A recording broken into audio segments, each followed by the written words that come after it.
A ver, ¿alguna vez nos hemos parado a pensar en el increíble viaje que hace una palabra hasta que sale por nuestra boca?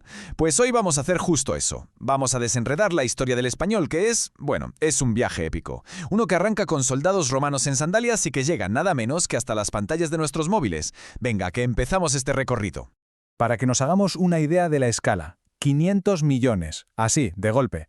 Esa es la cifra, el tamaño de esta historia.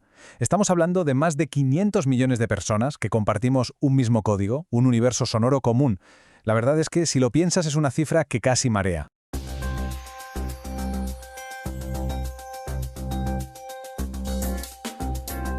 Por eso mismo, a mí me gusta pensar que el español es mucho más que un montón de reglas en un libro de gramática. Es mejor verlo como lo que es en realidad. Un organismo vivo.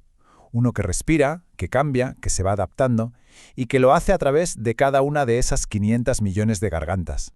Y aquí, claro, llega la gran pregunta. ¿Cómo es posible? ¿Cómo un latín de andar por casa, un latín de soldados y comerciantes hablado en un rincón de la península ibérica, termina por convertirse en el gigante global que es hoy? Esa es la historia que vamos a contar, una de pura transformación.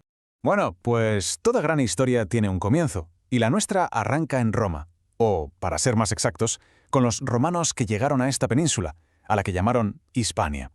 Fueron ellos, sus legionarios, sus comerciantes, los que plantaron aquí la primerísima semilla de nuestra lengua. Y ojo, que esto es súper importante. El español no viene del latín clásico, ese de los poemas de Virgilio y los discursos de Cicerón, no. Viene del que se conoce como latín vulgar. Pero que no nos engañe el nombre, vulgar aquí significa del pueblo. Era el latín de la calle, el del día a día.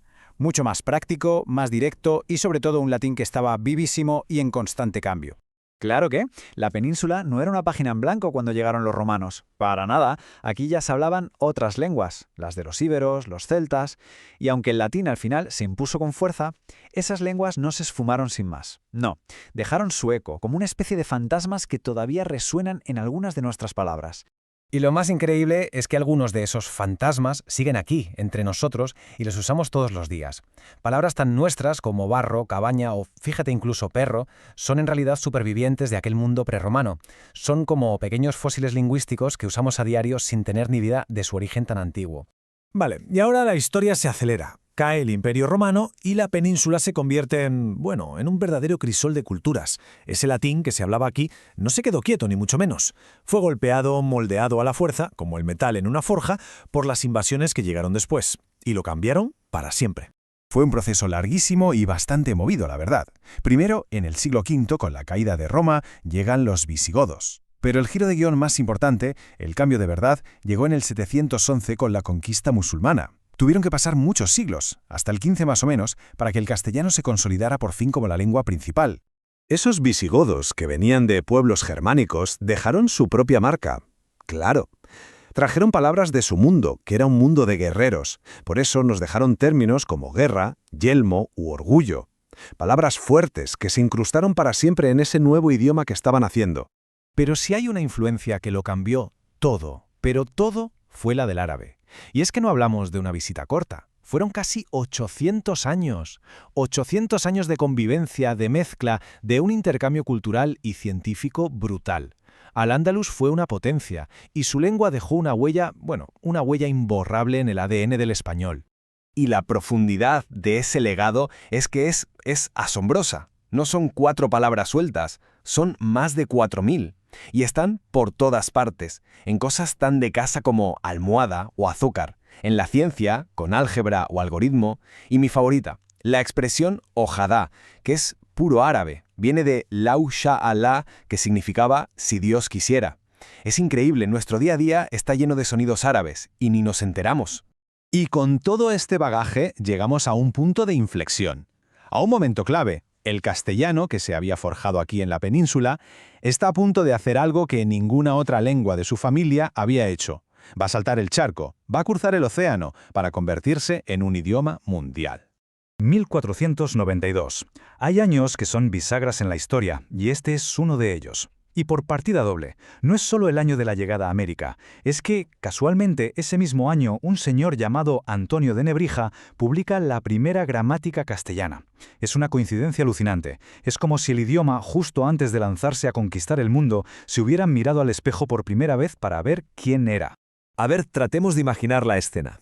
Los que hablaban castellano llegan a un continente nuevo y se topan con plantas, animales, comidas, costumbres, para las que sencillamente no tienen palabras, no existen en su idioma.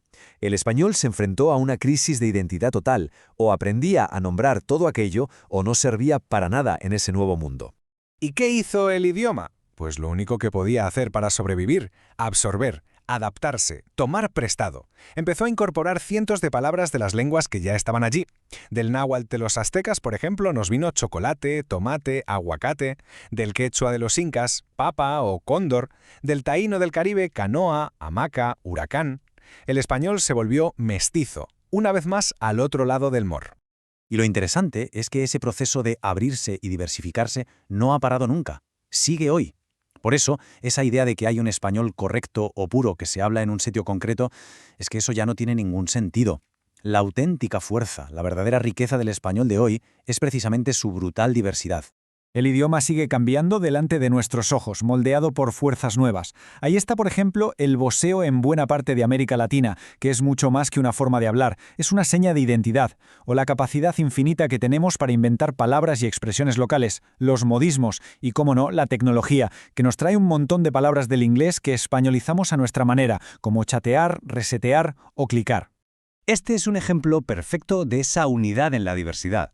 Para decir que algo es estupendo, que nos encanta, la idea es la misma en todas partes, pero la palabra, en España diremos qué guay, pero en la zona andina quizá digan qué bacán, y en México qué padrísimo. ¿Y cuál es la correcta? Pues todas son perfectamente válidas y son parte de este tesoro que es el español. Esto nos lleva a una idea que es fundamental entender hoy en día. ¿Qué pasa con instituciones como la Real Academia Española? Pues que su papel ha cambiado muchísimo.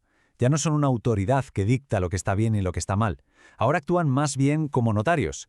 Dan fe de cómo hablamos, registran el uso real de la lengua, porque al final el único dueño del idioma, la autoridad suprema, es el hablante. Somos todos y cada uno de nosotros.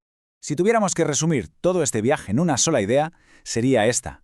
El español es un idioma radicalmente mestizo. Lo es por naturaleza. Nació de la mezcla de ese latín callejero con las lenguas que había aquí. Luego se mezcló con palabras germánicas y sobre todo árabes, y finalmente cruzó el mar para volver a mezclarse en América. Su superpoder, su esencia, siempre ha sido esa, la mezcla. Y quizás que en el fondo, una lengua es mucho más que un sistema para comunicarnos. Es un territorio que compartimos, es como un mapa invisible que llevamos dentro y que nos permite, da igual lo lejos que estemos los unos de los otros, sentirnos siempre un poco en casa. Hemos recorrido su pasado, pero ¿y el futuro? ¿Cómo será el futuro de este idioma viajero que nunca se está quieto? Ahí que va la pregunta.